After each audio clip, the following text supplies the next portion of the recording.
Hello, it is nice to see you all today and discuss about how urban communities and urban areas can embrace green development patterns and exit the time when a waste of resources and a lack of care for environmental welfare was the main topic and the main way of doing business in urban regions.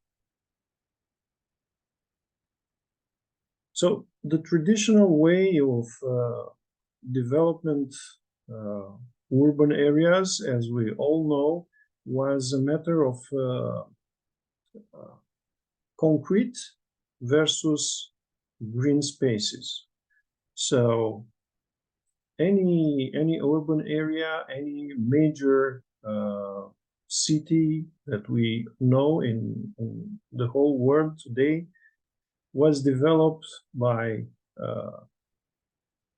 raising woods, raising green spaces, and developing all the infrastructure for urban facilities, buildings, roads, bridges, and all kinds of that stuff, but without caring very much about how biodiversity was lost and how we finally alter the nature way of existing.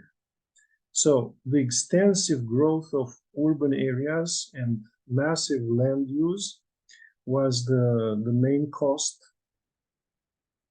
for developing our urban way of living today.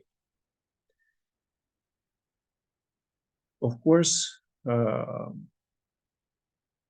all these urban areas and all the features that were part of it included pollution and irrational resources use.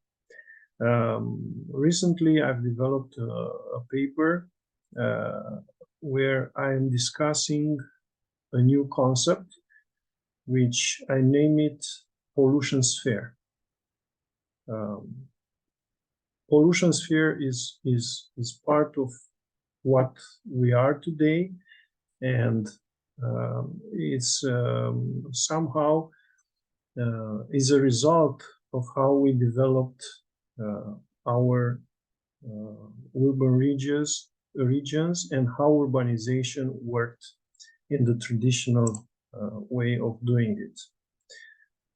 Mainly, the pollution sphere can be described as the total pollution generated by the actions of humans in all parts of natural environment, damaging all the other spheres we already know that compose and are a part of the planet, affecting the ecological equilibrium, damaging the ecosystems, and developing, finally, vital risks for life support elements on our planet, because our planet have its own way of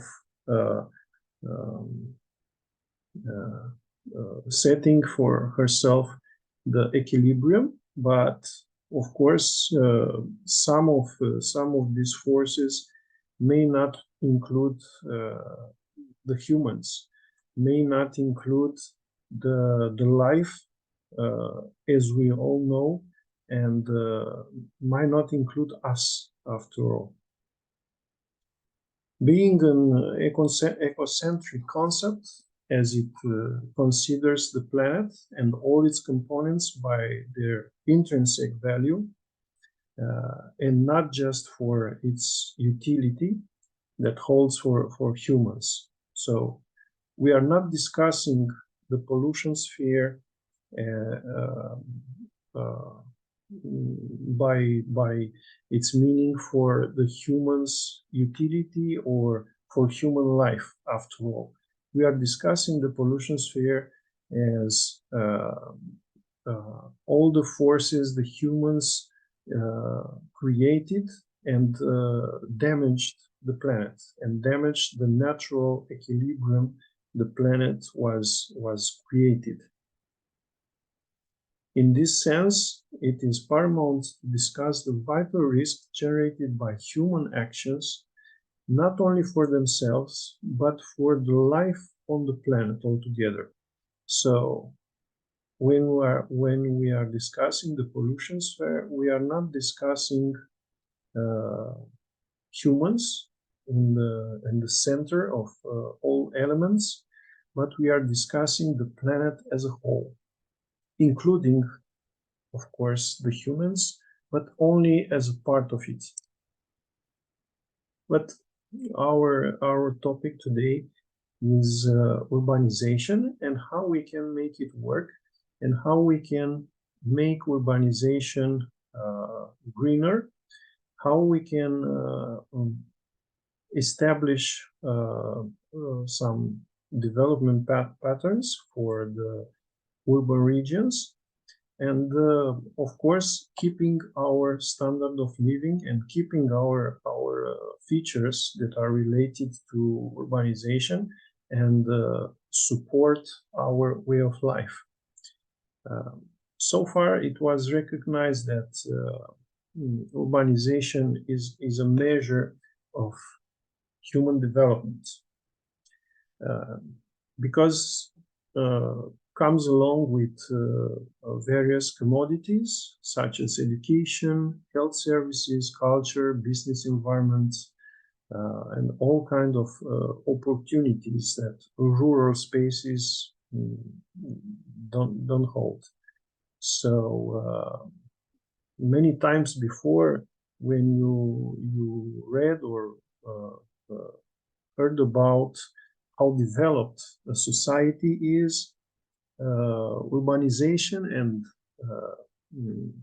the share of population living in urban areas or economic output generated by urban areas or number of cities or major urban regions was a part of this measure, was a part of how we measured human development and social development.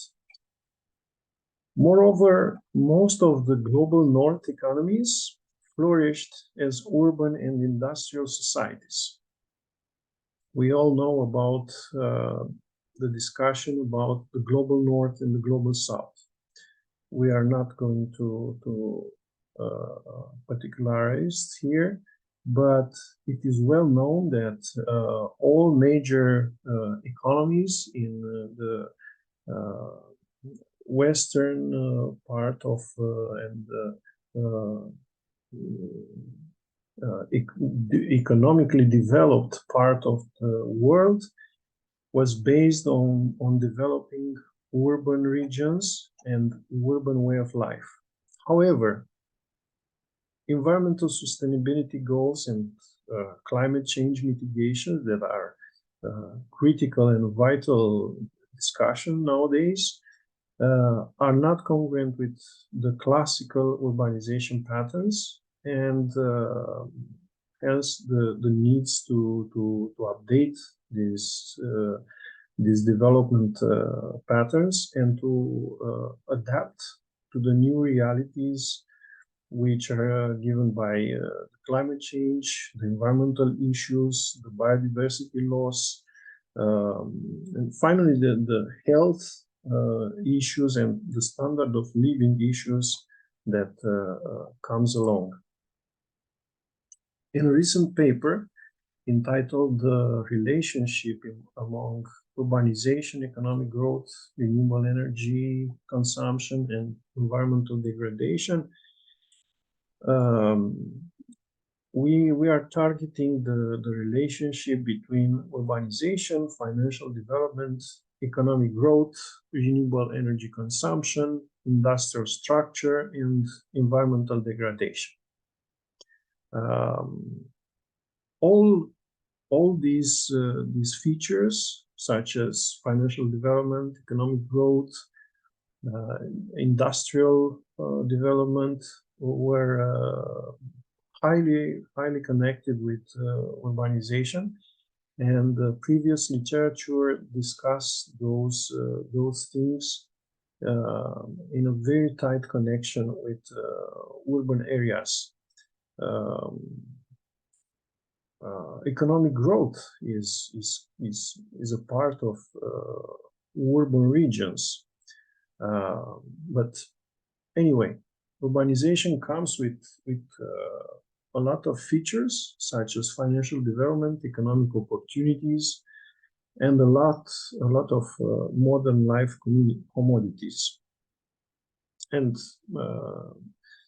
the humans as living beings are very keen of having a certain standard of living, to have certain commodities, to have a way of life that is used to have, and always aspired for better opportunities, for better things, for better services, products, and so on.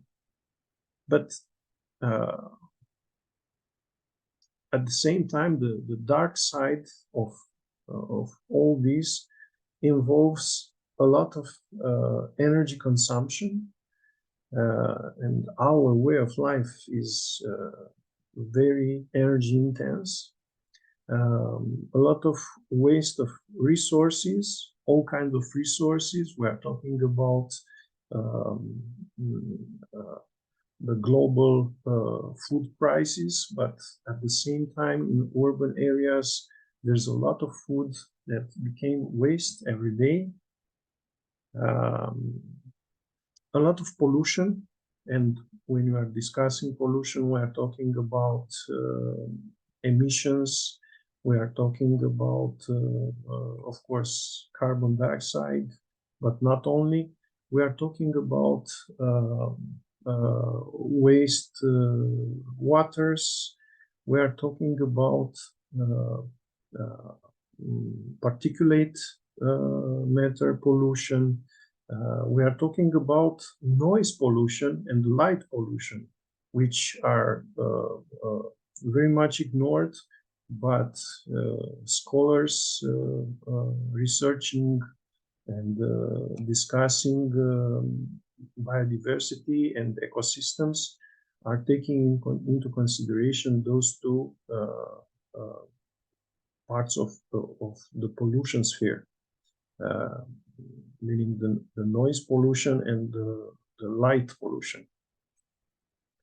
And of course, a lot of land use, because all the cities in the classical way were spreading on miles and miles and accumulated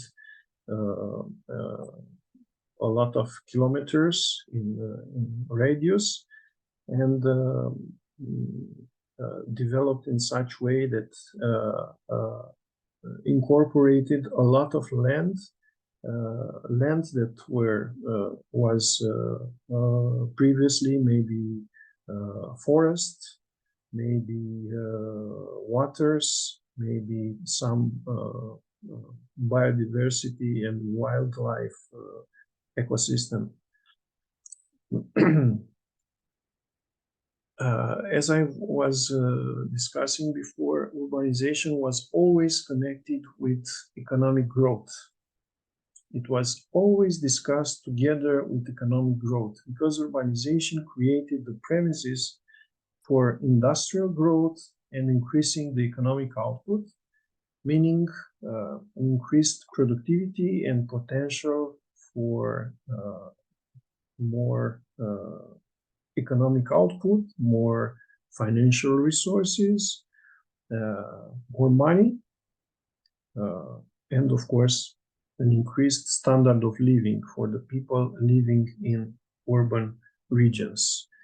However, it was made with intensive energy and resources consumption.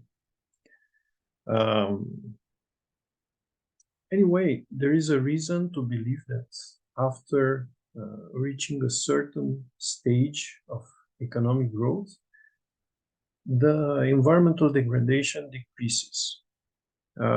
We are talking about environmental Kuznets curve, and it was analyzed based on many case studies and various national economies situation. But it is generally agreed that after a certain threshold of economic growth and economic output generation,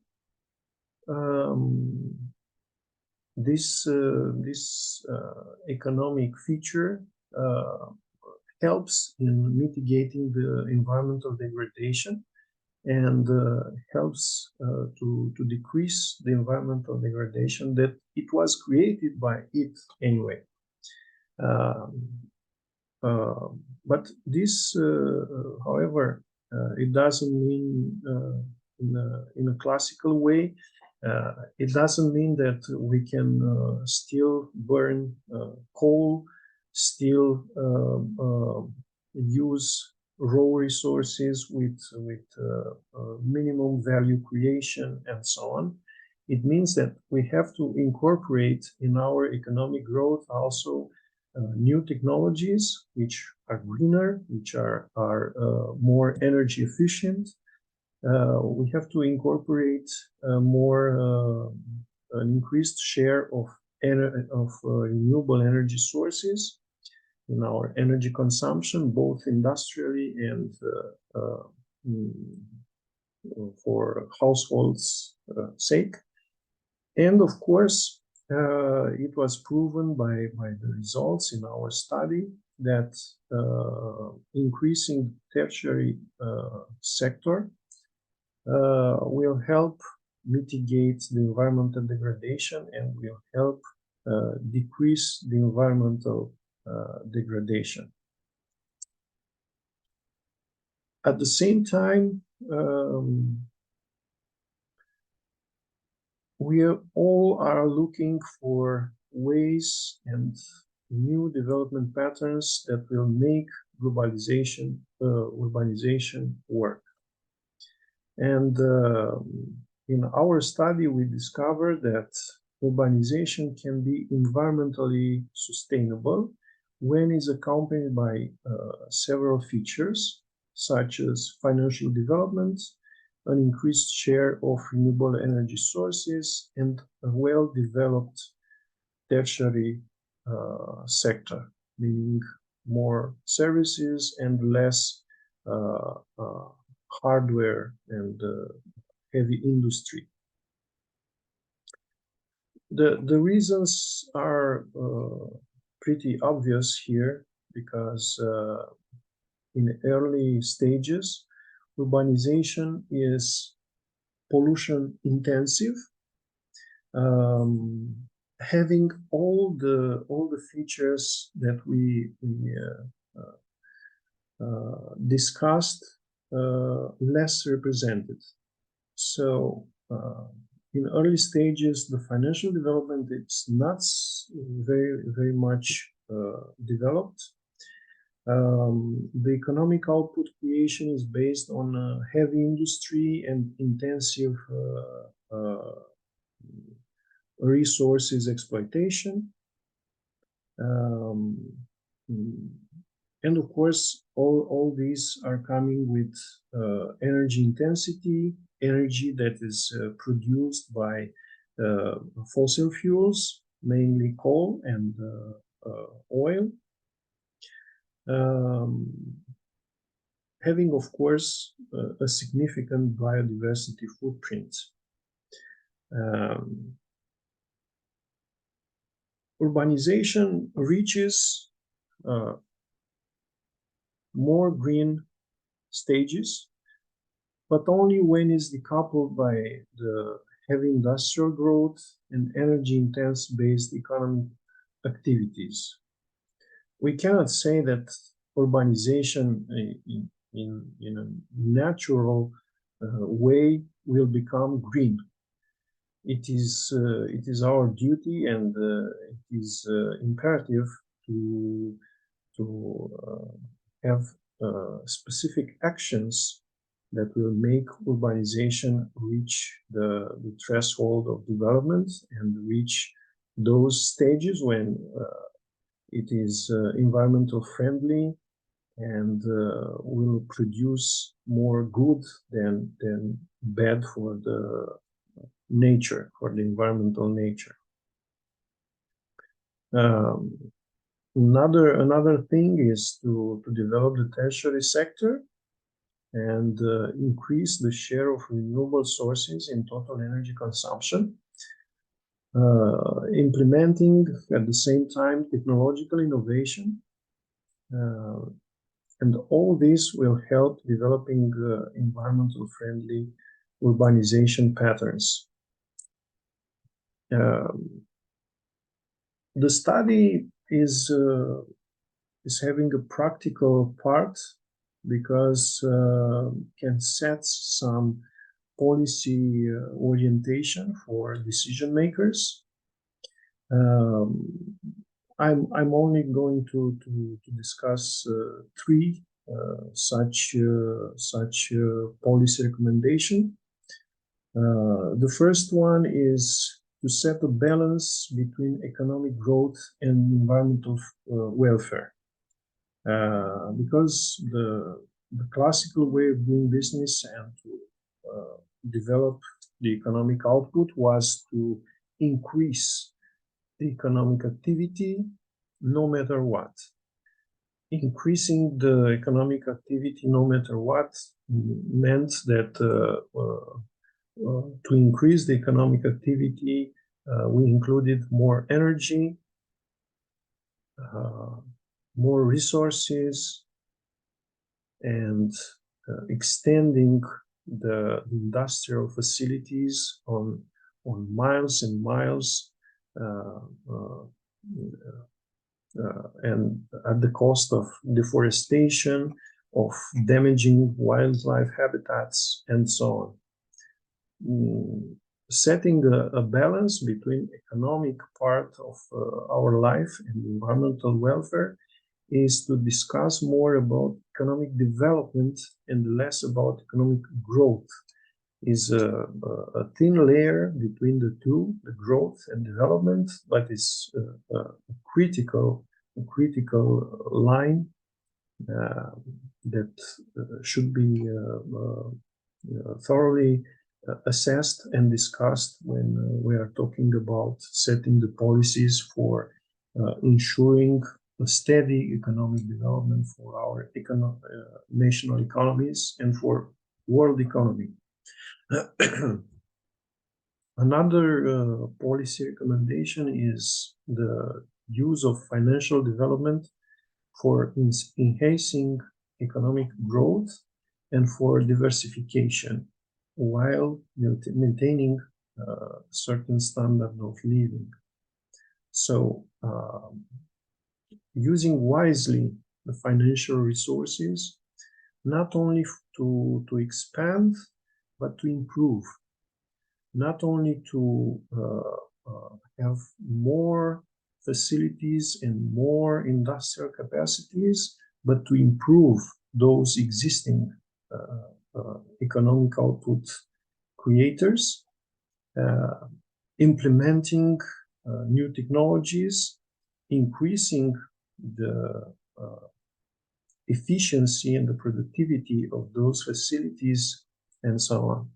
And the third policy recommendation was to improve the national economic output value creation chain by encouraging high-value activities, domestic use of raw resources, and of course increase the energy efficiency.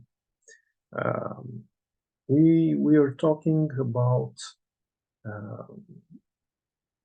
domestic use of raw resources. It is commonly known that for a long time, a lot of national economies created their economic output from only raw exploitation of natural resources and the export of it. So to keep a steady economic value for the national economy, they have to increase the exploitation of raw resources, because all these raw resources had less economic value, and